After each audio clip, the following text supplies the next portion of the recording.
Hey folks, welcome back to another review with yours truly, Sam Healey. Today we're taking a look at this fella right here, Photosynthesis from Blue Orange Games. Now it has a neat theme, first of all, right off the bat, because you're growing and harvesting trees in a huge forest and you're using light as your resource or your economy to do that. So it's really a neat theme.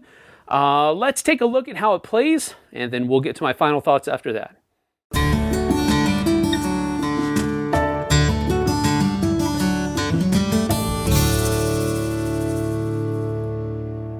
So here I have a 4-player game of Photosynthesis from Blue Orange Games set up for you, and we're at the very beginning of the game. The goal of the game is to use your light points basically as a currency to plant, grow, and then finally harvest your trees in order to score these different point tiles that correspond to the different rings of the forest, so to speak. The deeper into the forest the tree grows and is scored, the higher the point yield is going to be.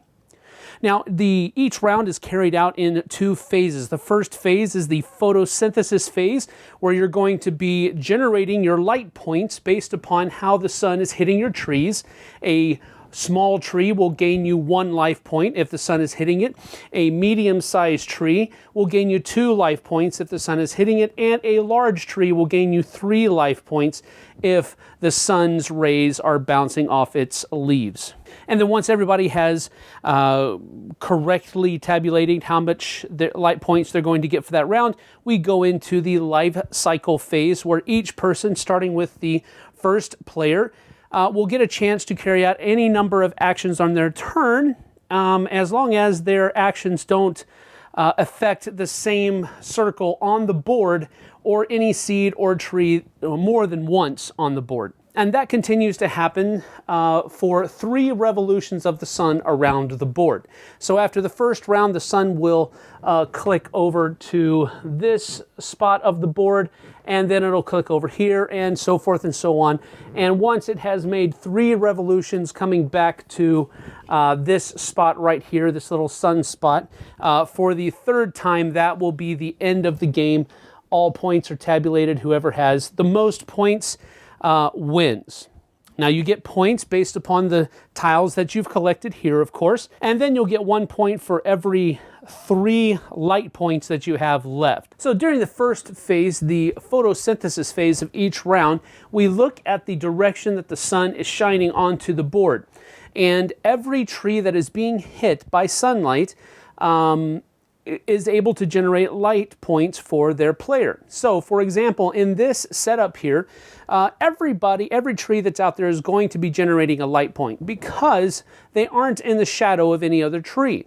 So for example, let's say that this tree was placed here like that. This tree would gain 1 life point, but this one would not, because small trees cast a shadow 1 space away. Furthermore, this one would also not get a point because this one is casting a shadow that way as well. So if this were the case, then this tree would be getting 1 light point rather. This one would be getting no light points because it's in the green's shadow.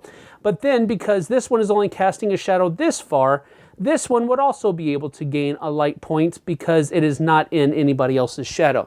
So that is that. In order to get light points, blue could, if this were the case, this tree would be getting 1 light point and this one would be getting 2, but this one casts a shadow 2 spaces away, so this one would not be getting anything as well. Now, if this were the case, where we have a large tree right here casting a shadow 3 spaces away, this tree would get 3 life points, this tree would get none because it is in the other tree's shadow. So in this first photosynthesis phase, everybody is basically going to be gaining 2 light points because nobody is obstructing anybody else's tree. So green, being the first player during the life cycle phase, has 2 light points to use. And what you can use light points for is all spelled out here on your board. For example, starting with the bottom, you can spend 1 life point to buy a new seed and put it into your ready area, like so. You can spend 2 light to put a small tree into your ready area. You can spend 3, 4, respectively. You always buy from the bottom up, so you always buy the least expensive thing in whichever column you want to buy from.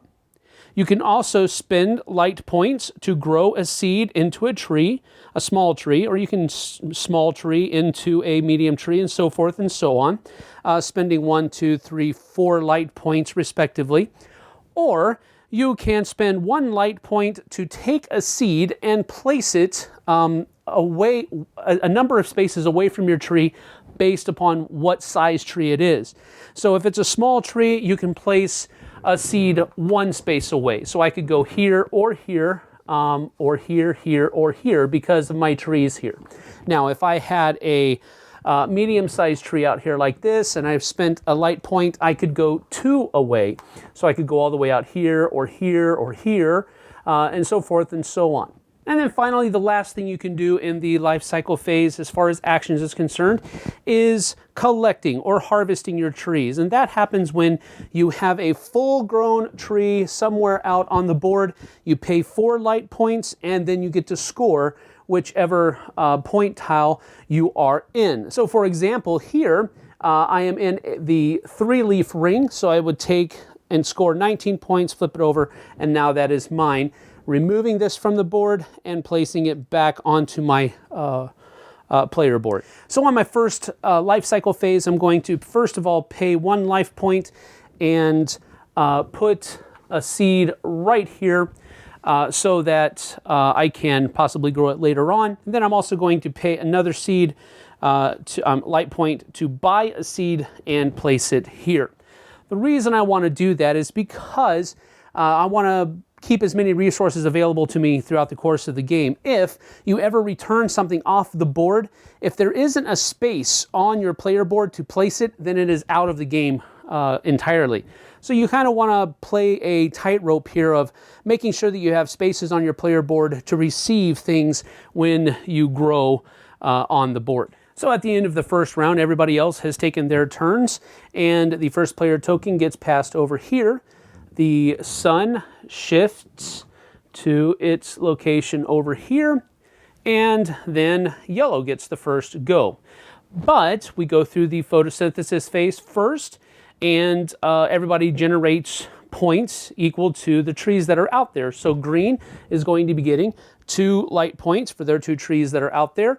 Blue, however, is going to be getting 1, 2, 3, so we'll put them down there. Yellow is going to be getting just the 2 as well, and then orange is going to be getting 1, 2 as well. Orange is going to pay both of their life cycle points here, and they're going to grow both of their trees like so. Now, as I said earlier, these would normally be placed back on the player board, but because there are no places to play it, these are out of the game for its entirety. Then yellow is going to spend 1 to buy a seed, and then spend the other to grow one of its other seeds into a tree, a small tree, and then this guy, because their sprume goes back onto their board. Blue is going to spend 1 and place one of their seeds out here because a medium-sized tree can throw seeds 2 spaces away.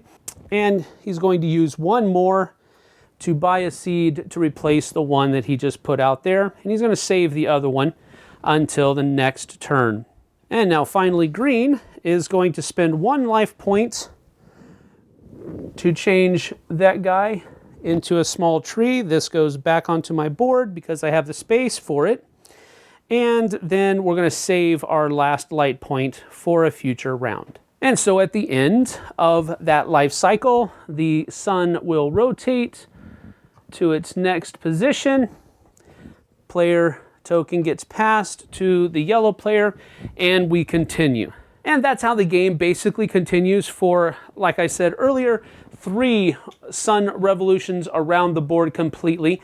So the 3rd time that the sun will rest upon this space, that ends the game immediately, and then players tabulate points from their tiles, and any leftover light points, whoever has the most points is the winner. So that is Photosynthesis from Blue Orange Games. I really do enjoy this game a lot.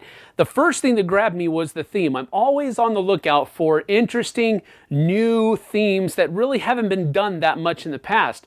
And while I know that there are some games out there that are based upon trees and all of that kind of stuff, this one really popped because of the components. Now, the components aren't that flashy because they're just cardboard standees that fit together, but they do make the game pop.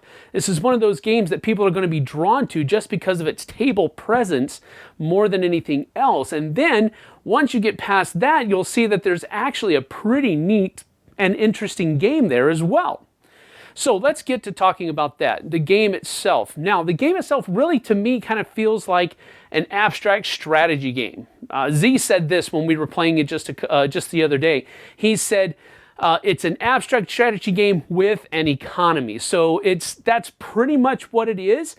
Because you're really trying to find the spots on the board that are going to yield you the most points, light points, so that you can then use those light points to generate more trees on the board, and hopefully trying to get your engine, your mechanism running to gain the most life points so that you can do the most on your next turn. And that is really, generally speaking, an abstract strategy game at its core. But the fact that you're using light as a currency to make all of this stuff happen is a really interesting little addition to it. I'm not one to like abstract strategy games really much at all. However, when an abstract strategy game gives me aesthetics, something that is beautiful to look at, something that captures my imagination, I'm more on board with it, and that's what Photosynthesis does. It is basically just an abstract strategy game, but it looks beautiful, and the colors pop, and the pieces are 3D, and there's just a lot more going on than just mechanisms, which usually is what an abstract strategy game is. It's I'm taking my intellect and battling you with that intellect, and that's not always fun. Now, with all that being said, I think a person who is able to see the patterns and able to see the different things that are going on the board and what spots would be best to place a tree in, the person who grasps that first is probably going to be the one who is the winner. Whoever gets their engine running first is a very strong contender for first place. However, I have seen people make an early lead and then they get caught, and games are usually pretty close. The one that me and the guys played a couple days ago, first and second place was split by just 1 point, with third and fourth place being rather close behind as well. So I think that there is a lot of really neat stuff in this game. Now, having said all that, the play on the board is where this game really sings. There are a lot of restrictions that you have to play with during the course of the game, and I think those are thematic, naturally thematic restrictions. For example, not being able to place a seed and then grow it immediately into a tree. We don't have this magical super tree serum that we're going to be pumping our trees with, and that wouldn't be cool even if we were. So you get the idea. The restrictions, while they restrict your play, they are also thematic, so that's why I like them a lot. Now, I think at a convention, this one's going to get a lot of buzz because, first of all, like I said earlier, it looks beautiful as it's set up, and people are going to be drawn to that just because it looks good. Now, some people might be able to notice right off the bat that this is an abstract strategy game, and I might be turned off from that. I would caution you from being turned away because of that single solitary thing, because I'm usually not one to like abstract strategy games, but this one really is fun to me because there's so much else going on as far as aesthetics and that economy system that's going on in the background. So with all that being said, I think that this is going to get some buzz. How well it does will determine upon the groups that people play it in and how much they enjoy the back and forth between the different players. So that is Photosynthesis from Blue Orange Games. As always, try before you buy, folks, but definitely give this one a shot as soon as you possibly can. We'll see you guys on the flip side.